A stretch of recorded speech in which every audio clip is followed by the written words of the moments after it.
உலகெங்கிலும் இருக்கும் பிகைன் பக்தி நேயர்கள் அனைவருக்கும் வணக்கம். நான் உங்கள் ராம்ஜி. குரு வக்ர நிவர்த்தி பலன்கள். சார், வக்கரம் என்பது வேறு, வக்கர நிவர்த்தி என்பது வேறு. முதல்ல அதை புரிஞ்சுக்கணும். குரு வக்ரமானார், போன வருடம் வக்ரமானார். எங்கிருந்து? ரிஷபத்திலிருந்து மேஷத்திற்கு சென்றார். வக்ரம்னா அதான் பொருள். இப்போ வக்கர நிவர்த்தி அடைந்து மீண்டும் ரிஷபத்திற்கே வருகிறார். இப்போ இதனால் ஏற்படக்கூடிய நன்மைகள் என்ன, தீமைகள் என்ன போன்றவற்றை பார்க்க போகிறோம். இந்த வக்கர நிவர்த்தி அடைஞ்சா நன்மை தானே. ஒருத்தர் கொஞ்ச நாளாக கொஞ்சம் டென்ஷனாக இருந்தார், நம்ம மேனேஜரே எடுத்துக்கங்க. கொஞ்ச நாளாக நம்ம மேலே கோபமாக இருந்தார். இப்போ கோபம்லாம் சரியாகி நல்லா பேசுகிறாருன்னு அப்போ நல்லது நடக்க போகுதுன்னு அர்த்தம், நமக்கு ப்ரொமோஷன் கிடைக்க போகுதுன்னு அர்த்தம் இல்லையா?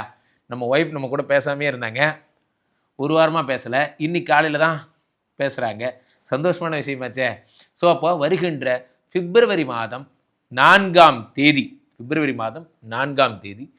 1:30 மணி அளவில் குரு பகவான் பெயர்ச்சி அடைகிறார். எங்கிருந்து? வக்ர நிவர்த்தி அடைகிறார். மேஷத்திலிருந்து ரிஷபத்திற்கு போய் அவர் வக்ர நிவர்த்தி, தன்னுடைய உக்கிரத்தை தனித்துக் கொள்கிறார். அவரோட கோபம், டென்ஷன்ஸ் குறையுது என்று பொருள் கொள்ளணும். ஸோ இந்த வக்ர நிவர்த்தி பலன்களால் யார் யாரெல்லாம் வீடு கட்ட போறீங்க, வழக்கமாக யார் யாரெல்லாம் கல்யாணம் பண்ணிக்க போறீங்க, யார் யாருக்கெல்லாம் குழந்தை கிடைக்க போகுது, யார் யாரெல்லாம் வெற்றி வாகி சுட போகிறீர்கள். ஒரு பந்தயம், அந்த பந்தயத்தில் வாழ்க்கை ஒரு போர்க்காலம் வேட்டையாடி பார்க்கணும், யார் யாரெல்லாம் ஜெயிக்கிறாங்க அப்படிங்கிறதெல்லாம் தொடர்ந்து ஒவ்வொரு ராசிக்காக நாம் பார்க்க போகிறோம். ஒவ்வொரு ராசிக்காரர்களுக்கும் எப்படி இருக்குங்கிறத பார்த்தோம். கடகராசிக்காரர்களுக்கெல்லாம் இந்த குரு வக்ர நிவர்த்தி என்ன பலன்களை தரப்போகிறது? குரு எங்கே வர்றார்? ரிஷபத்துக்கு வர்றார். ரிஷபம் யாரு? உங்களுக்கு 4-11 கூடிய பாதகாதிபதி சுக்கிரனுடைய வீடு. குரு 9 கூடையவர் 11ஆம் வீட்டிற்கு வருகிறார் என்று சொல்லலாம். குரு 9 கூடையவர் 11ஆம் வீடு. 11ஆம் வீடு என்பது லாபஸ்தானம். லாபஸ்தானத்திலே குரு பகவான் வரும்பொழுது லாபங்களை அதிகரிக்கிறார். லாபங்கள் உங்களுக்கு அதிகரிக்கப்படுகிறது. எதை செஞ்சாலும் ஒரு தொழிலில் லாபம். சார், ஒரு தொழில் பண்ணுறேன், அந்த தொழிலேருந்து எனக்கு லாபம் கிடைச்சாதான் அந்த தொழிலை நான் கண்டினியூ பண்ணுவேன். எந்த ஒரு தொழிலுமே எதை சார்ந்திருக்கிறது என்றால் அந்த தொழிலுக்கான லாபத்தை சார்ந்திருக்கிறது.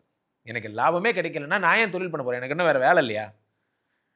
ஒரு லாபம் என்பது எதை சார்ந்தது? லாபம் என்பது எதை சார்ந்ததுன்னா நம்மளுடைய நல்ல நேரத்தை சார்ந்தது. சில நேரங்களில் பார்த்தீங்கன்னா வரிசையாக புக் ஆகிட்டே இருக்கும், என்னன்னே தெரியாது, ஒரே புக்கிங்ஸாக இருக்கும். சில நேரங்களில் பார்த்தா புக்கிங்கே இருக்காது. ஏன் இவ்வளோ புக் ஆச்சுன்னு நீங்கள் இயற்கையை கேட்கக்கூடாது, ஏன் இப்படி புக் ஆகலைன்னு கேட்கக்கூடாது. அதான் ஒரு இதில் சொல்லுவார் விஜய் சேதுபதி கூட, சந்தோஷங்கிறது ஒரு காற்று மாதிரி, சில நேரங்களில் நம்ம மேலே அடிக்கும், அதை பிடிச்சி வச்சுக்கணும்னு நினைக்கக்கூடாது, அப்பப்போ என்ஜாய் பண்ணிட்டு போயிடணும். அந்த மாதிரி லாபம்ங்கிறது ஒரு காற்று மாதிரி. இப்போ உங்களுக்கு லாபம் கொடுக்க வந்திருக்காரு குரு. இந்த பிப்ரவரி, மார்ச், ஏப்ரல், மேக்குள்ளே என்னென்ன சம்பாதிக்கணுமோ சம்பாதிச்சுக்கிங்க, ஜாலியாக இருங்க, அவ்வளோதான். பிடிச்சு வச்சுக்கலாம் உலகத்தில் யாராலையும் முடியாது. சார், நம்ம முதல்ல நம்ம மனைவி நம்ம அவங்க ஒரு விஷயம் நம்ம கண்ட்ரோல்டாக பிடிச்சி வச்சுக்க முடியுதான்னா கிடையாது. அது அவங்க போக்கில் தான் இருக்காங்க, நீங்கள் உங்கள் போக்கில் தான் இருப்பீங்க. இதே நம்மளால் முடியல. அப்போ குரு போக்கில் தான் இருப்பார். குருவை கண்ட்ரோல்லாம் பண்ண முடியாது. அப்போ அவர் உங்களுக்கு 11ஆம் இடத்திற்கு வரும்பொழுது நண்பர்களுடைய சகாயம் கிடைக்கும். சார், 3 விஷயம் மனசில் வச்சுக்கோங்க. நீங்கள் முன்னுக்கு வரணும்னா ஒரு 3 பேர்கிட்ட பேசிக்கிட்டே இருக்கணும். யார்கிட்ட பேசிட்டே இருக்கணும்னு கேளுங்க. இது லைஃப்பில் நான் உணர்ந்ததை சொல்கிறேன்.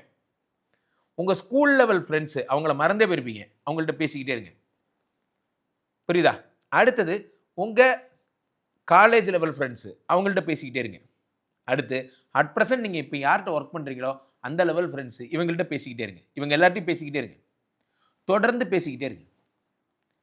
ஒருத்தர் ஃப்ரான்ஸில் இருப்பான், ஒருத்தர் சுவிட்சர்லாந்தில் இருப்பான், ஒருத்தர் அமெரிக்காவில் இருப்பான். மச்சான், நீ போயிட்டடா, என்னையும் கூட்டு போடா, ஏதாவது வாய்ப்பு இருந்தால் சொல்கிறா, நான் இங்கே கஷ்டப்படுறேன்டா, சொல்லுங்க.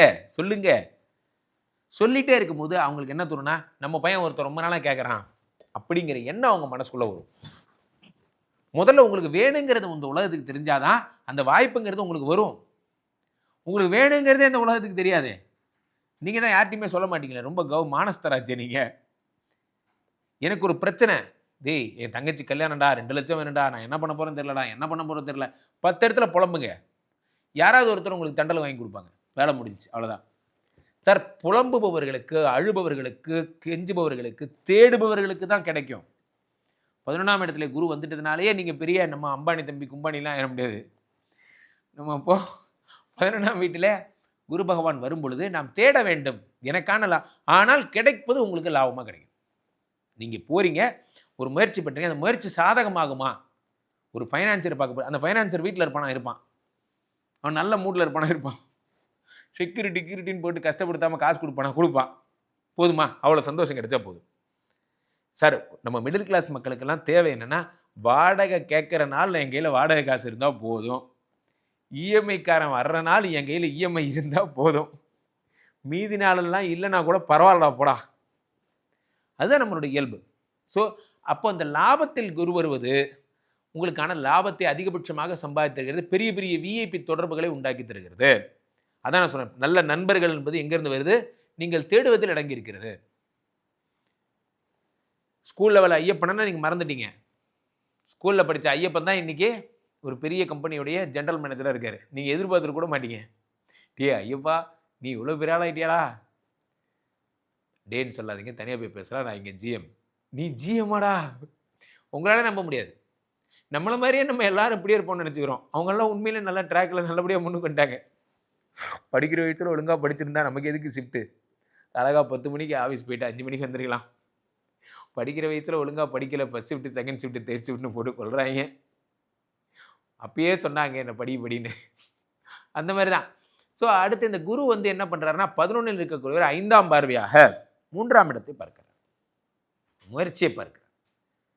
7ஆம் பார்வையாக உங்களுடைய 5ஆம் இடத்தை பார்க்கிறார். 5ஆம் இடம் என்பது என்னன்னா சாதாரண இடம் கிடையாது. இந்த 5ஆம் இடம் என்பது புத்திரஸ்தானம்.